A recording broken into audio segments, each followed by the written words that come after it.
बच्चों, आज की कक्षा में आप सभी का स्वागत है।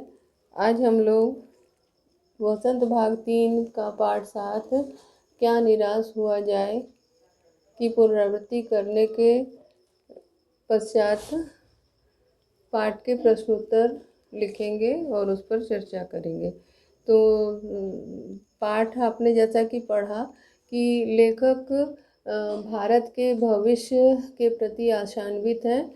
लेखक आशावादी हैं और वे ये नहीं चाहते कि हम ये सोचें कि भारत का जो भविष्य है वह अंधकार में है। उन्होंने कहा है कि अगर कुछ लोग बुरे हैं तो कुछ लोग अच्छे भी हैं, इसीलिए भारत के भविष्य के प्रति हमें निराश नहीं होना चाहिए। हमें आशान्वित रहना चाहिए, आशावान रहना चाहिए, जिससे कि हम अच्छे कार्य करें, लोगों को उसकी प्रेरणा दें। और जिस प्रकार बुरे कार्यों की से लोग प्रेरणा मतलब बुरे कार्यों से प्रभावित होकर बुरे कार्य करते हैं, उसी तरह से लोग अच्छे कार्य से भी प्रभावित हो सकते हैं। इसीलिए लेखक का मानना है कि हमें हमेशा बुरे कार्यों पर चर्चा न करके किसी के द्वारा किए गए अच्छे कार्य की चर्चा करनी चाहिए, जिससे लोग उससे प्रेरणा प्राप्त करें और वैसा ही करने की चेष्टा करें। तो अब हम लोग पाठ से आपके विचार से का पहला प्रश्न करने जा रहे हैं। पहला प्रश्न है कि लेखक ने यहाँ पे पाठ से है प्रश्न एक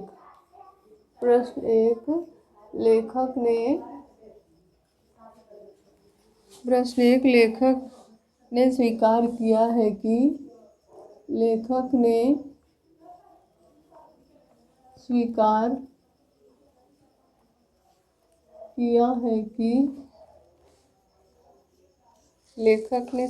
किया है कि लोगों ने उन्हें धोखा दिया है। लोगों ने उन्हें धोखा दिया है। लोगों ने उन्हें धोखा दिया है। लोगों ने उन्हें धोखा दिया है, फिर भी वह निराश नहीं है। फिर भी वह निराश नहीं है। आपके विचार से इस बात का क्या कारण हो सकता है? आपके विचार से इस बात का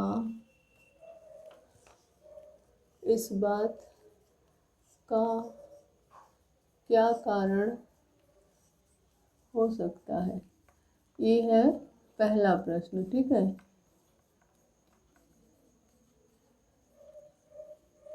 अब हम लोग उत्तर लिखेंगे इस प्रश्न का। पहले इस प्रश्न के उत्तर पर चर्चा कर लेते हैं। इस प्रश्न का उत्तर इस प्रकार हो सकता है कि लेखक इस घटना को स्वीकार करता है कि उनके साथ कई अवसरों पर धोखा भी हुआ है, पर वह इसी को सब कुछ मानना स्वीकार नहीं करते। वह कहते हैं कि यह चिंताजनक विषय है, परंतु कभी अच्छी भी घटना घटी है, तो इसीलिए हमें हमेशा आशावादी रहना चाहिए, ये लेखक ने कहा है। आइए इस प्रश्न का उत्तर लिखते हैं। सबसे पहले प्रश्न 1 का जो अभी आपको उत्तर मैंने बताया, लेखक इस घटना को स्वीकार करता है कि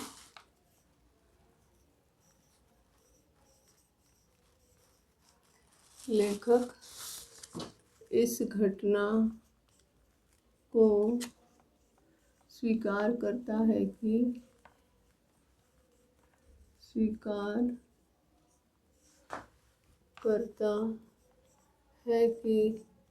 लेखक इस घटना को स्वीकार करता है कि लोगों ने कई अवसरों पर उसे धोखा भी दिया है।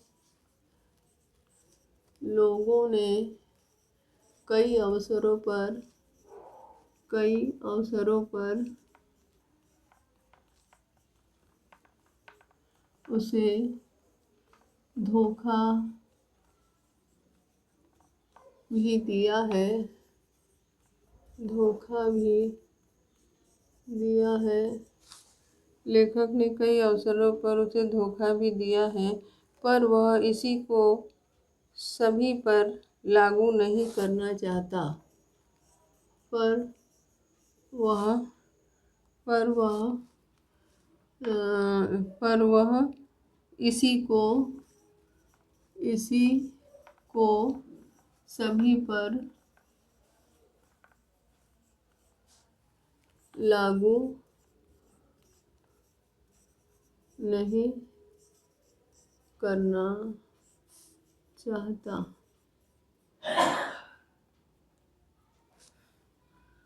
वो सभी पर लागू नहीं करना चाहता। स्थिति चिंताजनक अवश्य है, स्थिति चिंताजनक स्थिति चिंताजनक अवश्य है,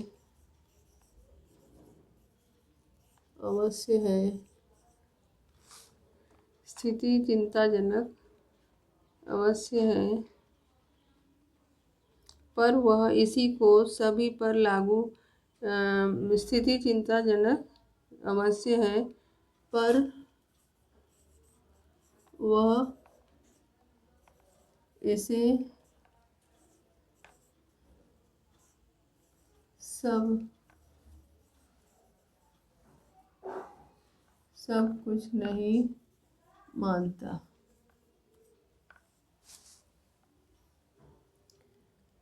लेखक जीवन के प्रति आशावादी दृष्टिकोण।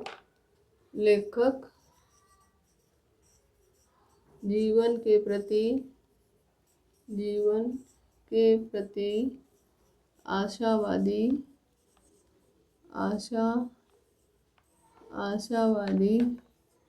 दृष्टिकोण रखता है। आशावादी दृष्टिकोण। लेखक जीवन के प्रति आशावादी दृष्टिकोण रखता है। वह ठगे जाने या धोखा खाने जैसी घटनाओं का ठगे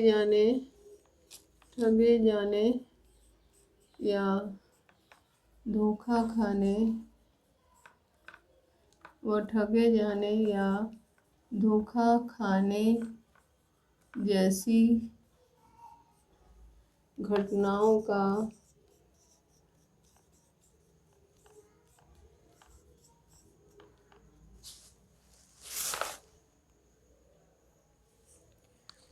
का बहुत कम हिसाब रखता है।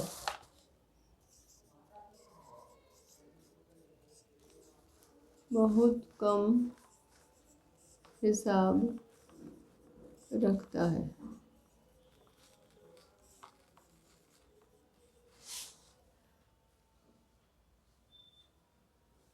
बहुत कम हिसाब रखता है, पर निराश होकर बैठ जाने वाली स्थिति नहीं है। लेखक वह कुछ बुरे लोगों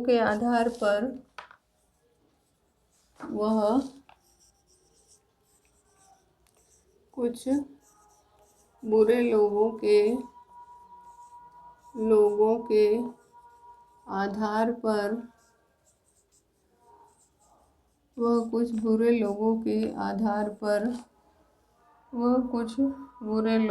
आधार पर भविष्य को अंधकार में नहीं देखता। भविष्य को अंधकार में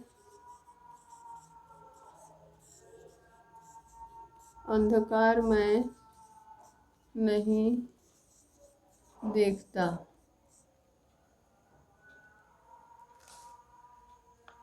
उसका विचार जीवन के महान मूल्यों से बना हुआ है। उसका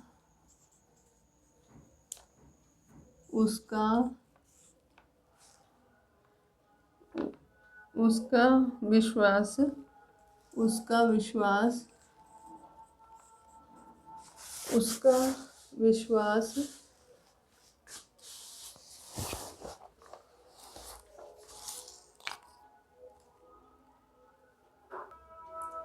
इसमें आगे का प्रश्न इस प्रकार है। इस प्रश्न को एक बार फिर से पढ़ के सुना देती हूँ आपको। लेखक इस घटना, प्रश्न एक का उत्तर है, लेखक इस घटना को स्वीकार करता है कि लोगों ने कई अवसरों पर उसे धोखा भी दिया है, पर वह इसी को सभी पर लागू नहीं करना चाहता। स्थिति चिंताजनक अवश्य है, पर वह इसे सब कुछ नहीं मानता। लेखक जीवन के प्रति आशावादी दृष्टिकोण रखता है। वह ठगे जाने या धोखा खाने जैसी घटनाओं का बहुत कम हिसाब रखता है। वह कुछ बुरे लोगों के आधार पर भविष्य को अंधकार में नहीं देखता। उसका विश्वास जीवन के महान मूल्यों से बना है, क्योंकि कई लोगों ने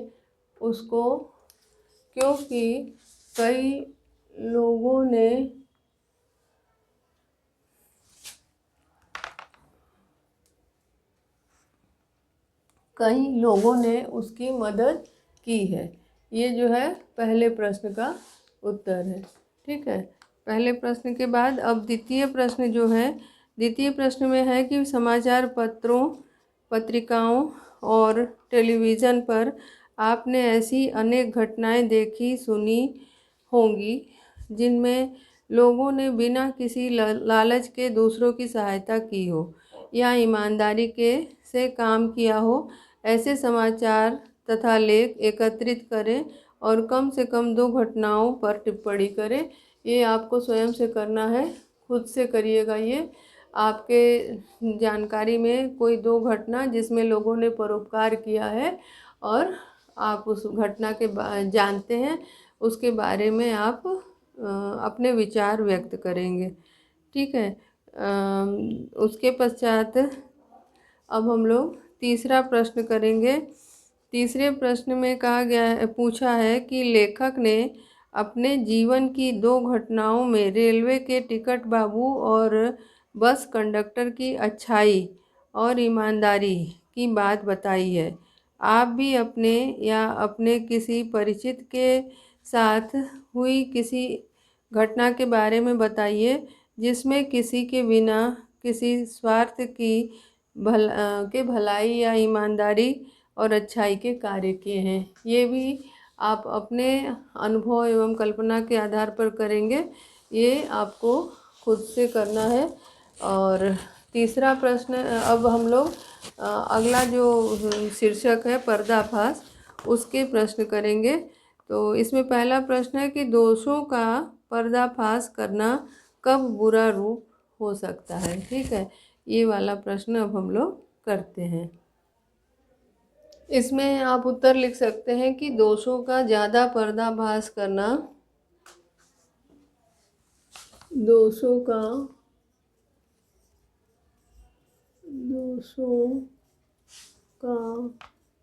पर्दाफाश करना,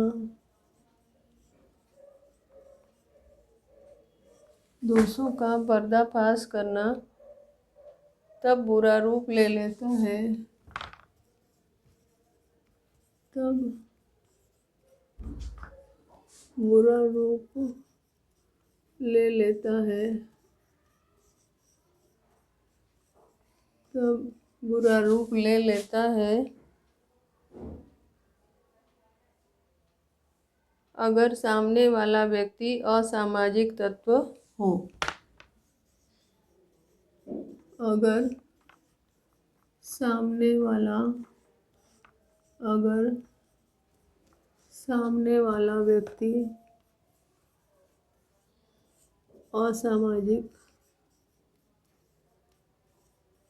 असामाजिक तत्व हो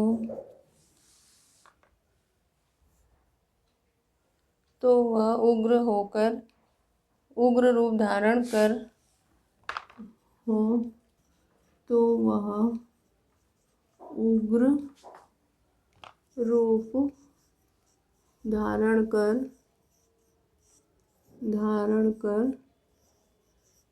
नुकसान उग्र रूप धारण कर नुकसान पहुंचा सकता है। नुकसान पहुंचा सकता है।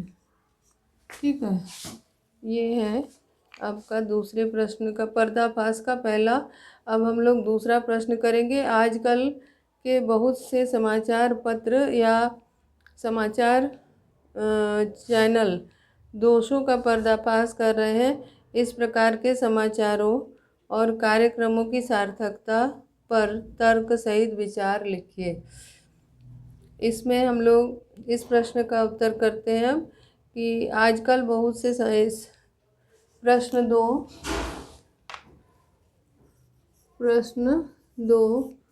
आजकल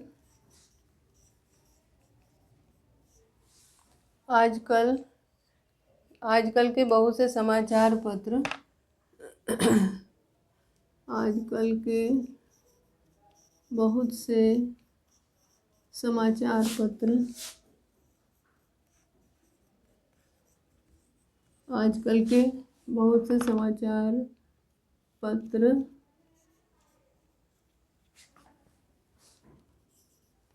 दोषों का पर्दाफाश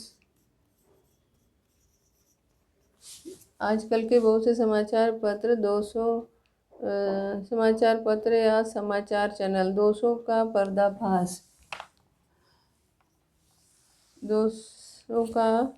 पर्दाफाश कर रहे हैं।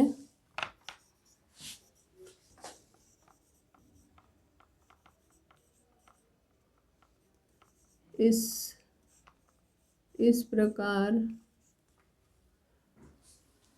प्रकार के समाचारों और कार्यक्रमों की सार्थकता पर तर्क सहित विचार दीजिए। इस प्रकार के कार्यक्रमों की सार्थकता पर तर्क सहित इस प्रकार के कार्यक्रमों की सार्थकता पर तर्क सहित विचार लिखिए। अब ये प्रश्न है। इस प्रश्न का उत्तर आप इस प्रकार लिख सकते हैं कि आजकल बहुत से समाचार पत्र या समाचार चैनल आजकल बहुत से समाचार पत्र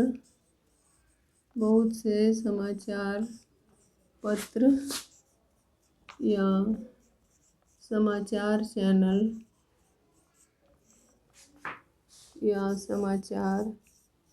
चैनल आजकल बहुत से समाचार पत्र या समाचार चैनल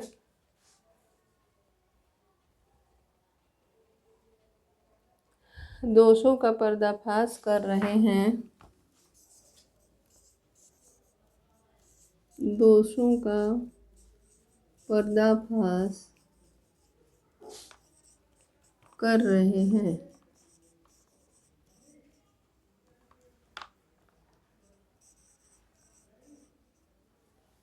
दोषों का पर्दाफाश इससे यह लाभ हो रहा है कि ऐसे कार्यक्रम को देखकर इससे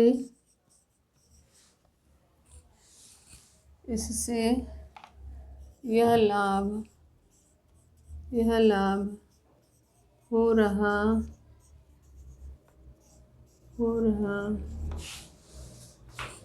है कि इससे यह लाभ हो रहा है कि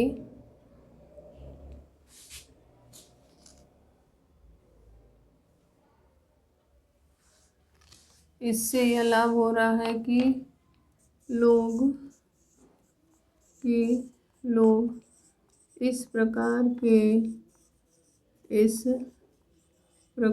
के कार्यक्रमों को देखकर इस प्रकार के कार्यक्रमों को देखकर इस प्रकार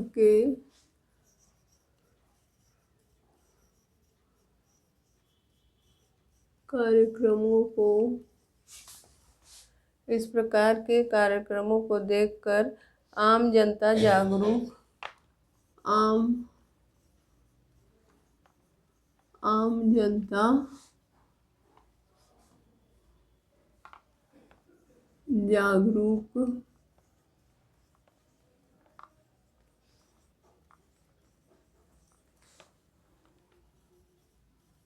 हो रही है। आम जनता जागरूक हो रही है। आजकल के समाचार पत्र आपराधिक समाचारों से भरे रहते हैं और आम जनता जागरूक हो रही है। आजकल ज़्यादातर समाचार जो है कुछ समाचार पत्रों में हो रही है, परंतु ज़्यादातर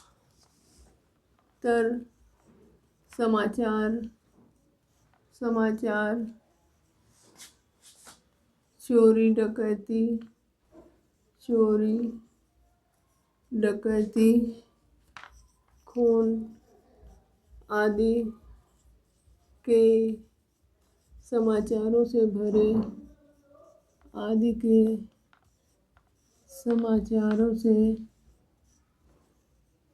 भरे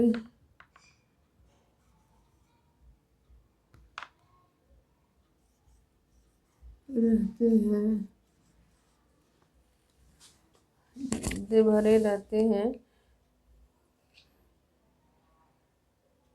इसका कारण यह है कि वह भरे रहते हैं और इन समाचार पत्रों के किसी के द्वारा किए गए भलाई भरे रहते हैं। इन समाचार पत्रों में किसी के द्वारा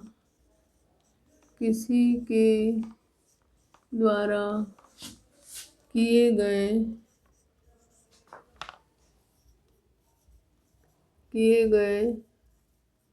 भलाई के कार्यों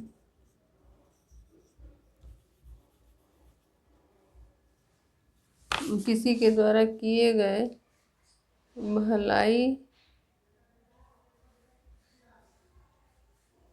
भलाई के जैसे कार्यों के भलाई के कार्यों के समाचार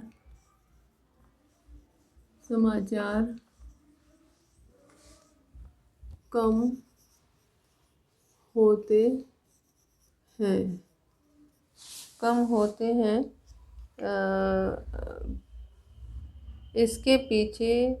इसका कारण यह है कि पर्दाफाश करने वाले लोग समाचार पत्र पत्रिकाओं या टीवी चैनल को अपना स्वार्थ के इसका कारण यह होता है कि इसका कारण यह है कि समाचार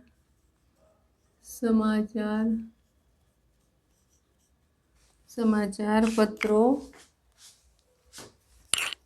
इसका कारण यह है कि समाचार पत्रों या टीवी चैनलों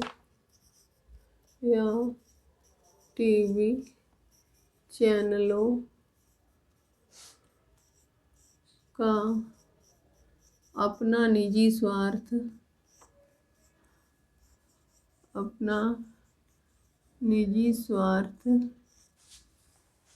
चैनलों का अपना निजी स्वार्थ छिपा होता है।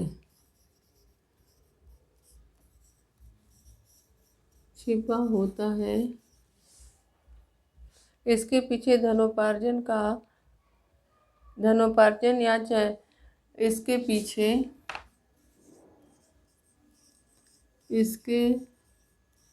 पीछे धनोपार्जन या पार्जन, इसके पीछे धनोपार्जन या चैनलों की प्रसिद्धि या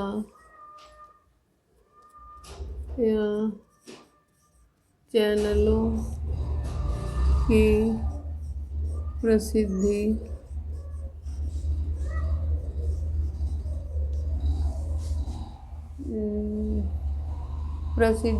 बढ़ाने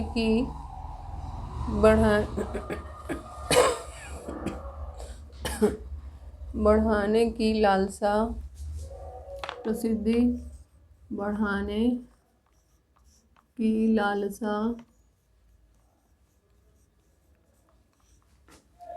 बढ़ाने की लालसा छिपी होती है। इन कार्यक्रमों की कोई छिपी लालसा होती है, अतः उनके इस कार्यक्रम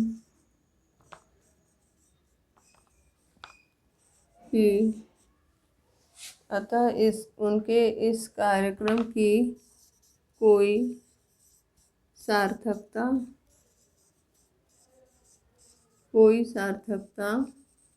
नहीं होती। ठीक है, ये आपका दूसरा प्रश्न हो गया।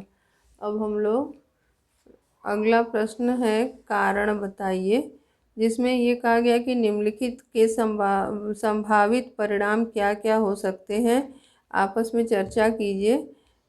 जैसे ईमानदारी को मूर्खता का पर्याय समझा जाने लगा है। अब इसमें सच्चाई केवल एक परिणाम उसका क्या होगा कि भ्रष्टाचार बढ़ेगा। अब दूसरा है, इसमें 3 प्रश्न दिए गए हैं कि सच्चाई केवल भीरू और बेबस लोगों के हिस्से पड़ती है। इसमें जो है आप उत्तर लिखेंगे कि इसका परिणाम क्या होगा कि यदि सच्चाई हट जाएगी और झूठ का बोलबाला होगा, लोगों को सच्चाई और ईमानदारी तथा वफादारी लोगों में ये गुण कम होंगे और समाज का पतन होगा। ठीक है। दूसरा है कि झूठ और फरेब का रोजगार करने वाले फल फूल रहे हैं। इस पंक्ति का अर्थ है कि इसमें ये उस कारण का इसका परिणाम होगा कि इससे जो बेईमान झूठे मक्कार ऐसा करेंगे और उनकी प्रसिद्धि होगी तो ईमानदार जो है वे भूखे रहेंगे। अब तीसरा है कि हर आदमी दोषी अधिक दिख रहा है, गुणी कम। इसका परिणाम है कि हमें लोगों के दोष ज़्यादा और गुण कम दिखते हैं। जैसे काजल जहाँ ज़्यादा फैलती है और गुणों की चर्चा हम कम करते हैं। इससे क्या होगा कि लोगों का एक दूसरे पर से विश्वास उठ जाएगा। ठीक है, तो ये जो है समाज पे गलत असर इसका पड़ेगा। और इसके पश्चात 2 प्रश्न हैं, इसमें 2 लेखक और बस यात्रा के बारे में है कि आपने इस लेख में एक बस की यात्रा के बारे में पढ़ा और इसके पहले आपने एक बस की यात्रा के बारे में पढ़ा था। दोनों यात्राओं में के लेखक आपस में मिलते तो एक दूसरे को कौन कौन सी बातें बताते, अपनी कल्पना के आधार पर बातचीत करिए। इस प्रश्न का उत्तर आप स्वयं से करेंगे। जैसे मैं आपको बता दे रही हूँ कि इसके पहले पाठ में हमने पढ़ा था बस की यात्रा, जो हरिशंकर परसाई जी का लिखा था, जिसमें जो है बस खराब होने पर ड्राइवर को लोग बोल रहे थे कि बस चलेगी भी कि नहीं, लेखक को डर लग रहा था। तो पहली बस के लेखक के मान लीजिए दोनों संवाद शैली में आप इसको लिखिएगा कि अरे भाई हमारी बस तो पहले से ही खटारा लग रही थी, तुम्हारी बस में क्या खराबी हो गई। तो दूसरे लेखक कहेंगे कि हमारी बस तो पूरी खटारा है अब सुनसान जगह पे आकर बिल्कुल ही खराब हो गई। पहला लेखक जो कहता है कि हमारी बस का ड्राइवर काफ़ी बुद्धिमान है और पेट्रोल टंकी के छेद हो जाने पर वह पाइप से इंजन को पेट्रोल की पहुंचाने की व्यवस्था कर किया। और दूसरी बस यात्रा का लेखक कहेगा कि हमारी बस का ड्राइवर कंडक्टर काफ़ी भला और बुद्धिमान इंसान है। वह बस खराब होने पर साइकिल से बस अड्डे जाता है और दूसरी बस ले आता है और बच्चों के लिए पानी और दूध ले आता है। आज हम लोग इतना ही पढ़ते हैं, शेष अगली कक्षा में पढ़ेंगे। धन्यवाद।